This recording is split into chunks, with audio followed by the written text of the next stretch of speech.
اللهم صل على محمد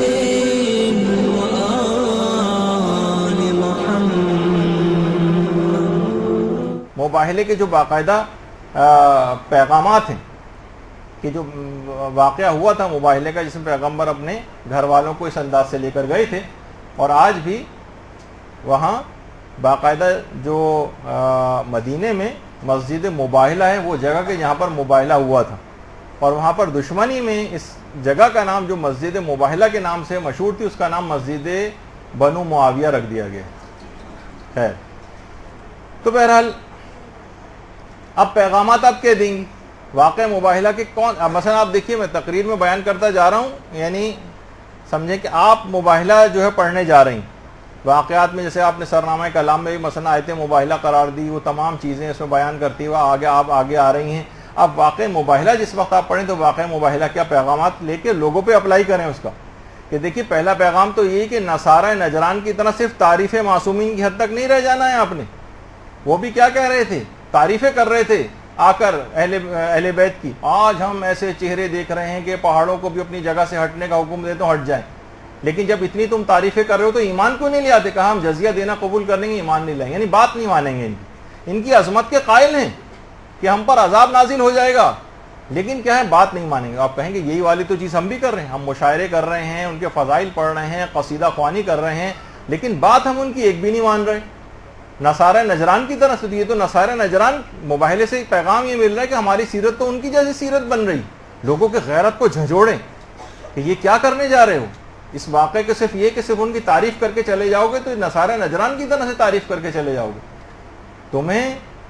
عمل کرنا ہے ان کی باتوں پر، اور ویسے ایمان لانا ہے جو کہ وہ لوگ ایمان نہیں لائے تو اس کے برخلاف عمل کرنا ہے۔ مثلا آپ نہیں، اب اس میں آپ خود اور بھی کر سکتی ہیں، ہمارے پاس اتنا وقت نہیں ہے۔ اسی طرح سے مثلا آپ اس میں پیغام یہ بھی دے سکتی ہیں، وہ کہہ رہے تھے نا کہ ہم ایسے چہرے دیکھ رہے ہیں، تو وہ واقعی ایسے چہرے دیکھ رہے تھے اور ان کی عظمت کے قائل تھے، لیکن عمل پھر بھی نہیں کر رہے تھے۔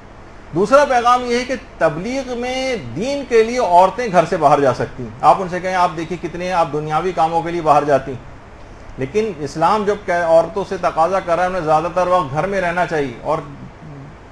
وہ اسلام کے جو کہ عورتوں کو گھر میں رہنے کی تاکید کرتا ہے، لیکن جب تبلیغ دین کا موقع آ جائے تو وہی عورت پھر گھر سے باہر بھی آ جاتی ہے کہ جس کے نقش قدم بھی لوگ دیکھ نہیں پاتے تھے۔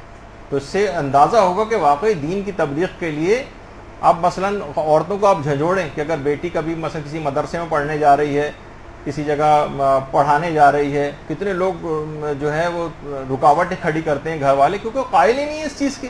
ان کو کسی نے آج تک بتائی یہ بات نہیں کہ اس کو جانے دو، یہ خود اپنی بھی زندگی سنوارے گی، دوسروں کی زندگی بھی سنوارے گی، پڑھانے جا رہی ہے، لوگ روکتے ہیں پڑھنے سے بھی پڑھانے سے بھی۔ تو تبلیغ دین میں اجازت ہے کہ وہ عورتیں جو ہیں وہ گھر سے باہر جا سکتی، لیکن کیا ہے کہ مکمل پردے کے اندر جانا۔ تو یہ سب چیزیں ان کو بتانی ہیں۔ یا اسی طریقے سے دیکھیے کہ مباہلے کے لیے یہ بھی ہے کہ پیغمبر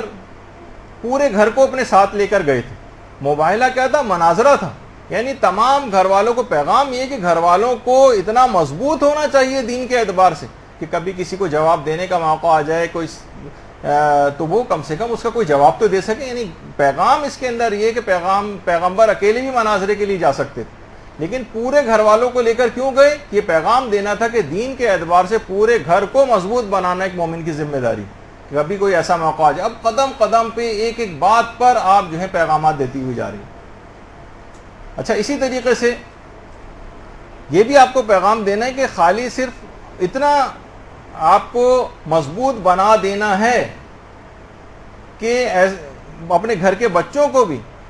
کہ وہ کسی بھی غلط عقیدہ بیان کرنے والے کے ممبر پہ کسی نے جو بھی عقیدہ بیان کر لیا اس کو اپنا جو ہے وہ انہوں نے بھی عقیدہ بنا لیا۔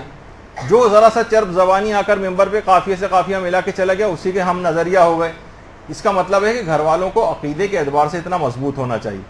اور بچوں کے عقائد محکم کرنے کے لیے خاص طور پر اقدامات کرنے چاہیے۔ آپ ان سے کہیں کہ فاسد العقیدہ افراد کے ہتھے نہ چڑھنے دیں، نہ ایسے ذاکرین کے ہتھے چڑھنے دیں کہ جو لوگوں کے عقیدوں کو خراب کر رہے ہیں، ان کو ایسی مجلسوں میں نہ جان دیں۔ اب قدم قدم پہ آپ مباہلے کا پیغام دیتی ہوئے جائیں گی۔ پھر آپ ان کو یہ بھی بتا سکتی کہ دیکھیے واقع مباہلے سے عقائد کی اہمیت بھی واضح ہوتی، یعنی واقع مباہلہ پیغمبر کی نبوت کے اس بات کے لیے تھا نا، جو کہ عقائد میں سے ایک ہے۔ اس کا مطلب ہے کہ عقائد کی اہمیت کتنی زیادہ ہے، اور اپنے بچوں کے عقیدوں کو بہتر بنانے کے لیے باقاعدہ اگر کہ علماء کی خدمات لینی چاہیے۔ آپ ان کو احساس دلائیں کہ بچوں کو صحیح عقیدہ کیسے پتہ چلے گا، اسی طرح سے صحیح عقیدہ پتہ چلے گا کہ ان کو علماء حقہ کی عقائد کے سلسلے میں دلائل پڑھائے جائیں۔ خیر اس میں کتنی چیزیں بیان ہو سکتی ہیں، مثلا آپ آیت تطہیر بیان کر رہی ہیں اگر، اور اہل بیت کی طہارت کی باتیں بیان کر رہی ہیں، تو فقط اس تک نہ رہیں، بلکہ کہیں گے دیکھیے کہ اہل بیت کو پروردگار نے تمام نجاستوں سے دور کیا تھا، تمام خرابیوں سے دور کیا تھا، اور ہم انہی خرابیوں کے اندر پڑے ہوئے نظر آ رہے ہیں۔ تو ہمارے اندر کچھ تو اس عصمت کی کوئی جھلک ان کے ماننے والوں کے اندر بھی ہونی چاہیے نا۔ ٹھیک ہے عصمت مطلقہ جو ہے وہ اہل بیت کے پاس ہے، لیکن عصمت کی کوئی ایک پرسنٹیج 0.1%، 2%، 3%، 4%، 5%، وہ خود بھی تو چاہتے تھے نا کہ آپ کوئی گناہ نہ کریں، اور گناہ نہ کرنا ہی عصمت کی کوئی ایک ڈگری ہوتی۔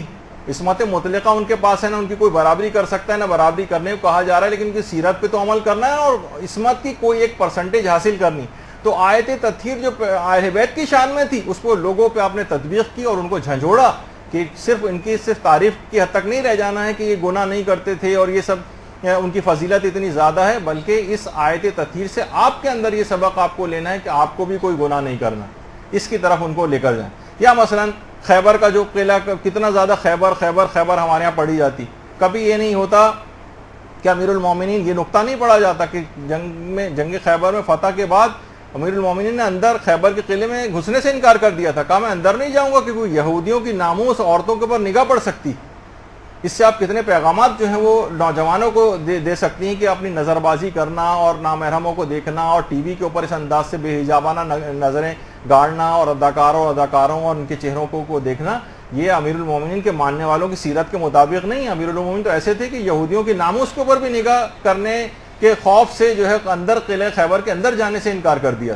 اب خیبر پڑھا جا رہا ہے اور اس سے لوگوں، ٹھیک ہے لوگ کہیں گے انہی کی طاقت تھی کہ انہوں نے 2 انگلیوں سے خیبر کے دروازے کو اکھاڑ لیا تھا، نہ ہم یہ کام کر سکتے ہیں، نہ خیبر آج ہمارے سامنے ہے، نہ ہمارے اندر اتنی طاقت ہے، بس ویسے ہی واہ واہ کر کے اور واپس آ جائیں گے۔ اس میں جو ان کی عمل کرنے کی بات ہے، خیبر میں سے وہ والے پوائنٹ بھی تو نکال کے بتانے چاہیے، ورنہ اس مجلس کا اور اس فضائل کو پڑھنے کا کیا فائدہ ہوگا۔ یا مثلا خاندان اہل بیت کی خواتین کے پردے کے اوپر کتنی زیادہ بات چیت ظاہر ہے کہ اس کے اندر ہوتی، تو اب اس کو بھی آپ تطبیق کریں، اس کی خواتین کے اوپر کتنا زیادہ پردے کے مصائب آپ پڑھتی ہیں لیکن کہیں کوئی جملہ نہیں کہتی۔ کتنی روایت میں آیا ہے کہ مثلا یحییٰ مازنی کہتا تھا کہ میں جوار امیر المومنین میں کتنے عرصے رہا ہوں، لیکن خدا کی قسم میں نے ان کی بیٹی زینب کو نہ آج تک کبھی دیکھا نہ اسی کوئی آواز سنی۔ اور رسول اکرم کی قبر مبارک کی زیارت کو جب رات کے وقت امیر المومنین امام حسن، امام حسین اور حضرت زینب سلام اللہ علیہ کو لے کر جاتے تھے۔ اللہم صلی علی محمد و علی محمد۔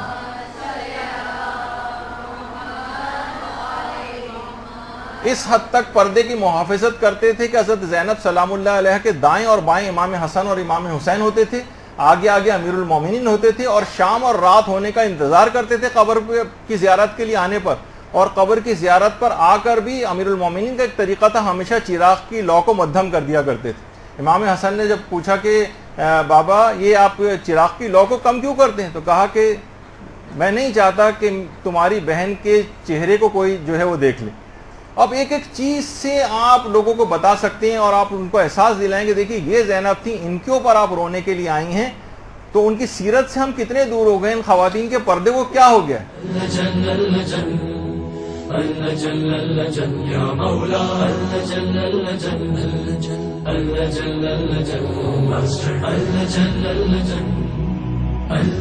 يا صاحب السماء